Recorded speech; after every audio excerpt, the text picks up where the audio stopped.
தேடிச் சோறு நிதம் தின்று பல சின்னஞ்சிறு கதைகள் பேசி மனம் வாடித் துன்பமிக உழன்று பிறர் வாடப் பல செயல்கள் செய்து நரைக்கூடிக் கிளப்பருவம் எய்தி கொடுங்கூற்றுக் கிரையெனப் பின் மாயும் பல வேடிக்கை மனிதரைப் போல நான் வீழ்வேன் என்று நினைத்தாயோ? கவிதையின் பொருள்: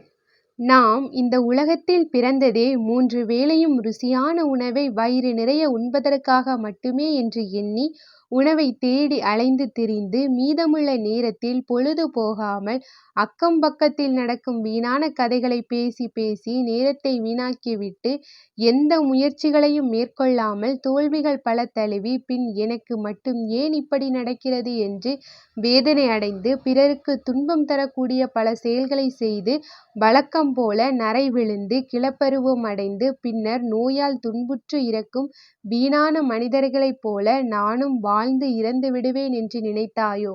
மீண்டும் ஒருமுறை கவிதை சொல்லி முடிக்கிறேன்.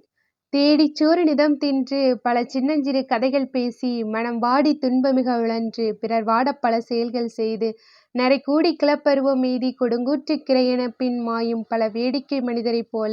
நான் வீழ்வேன் என்று நினைத்தாயோ?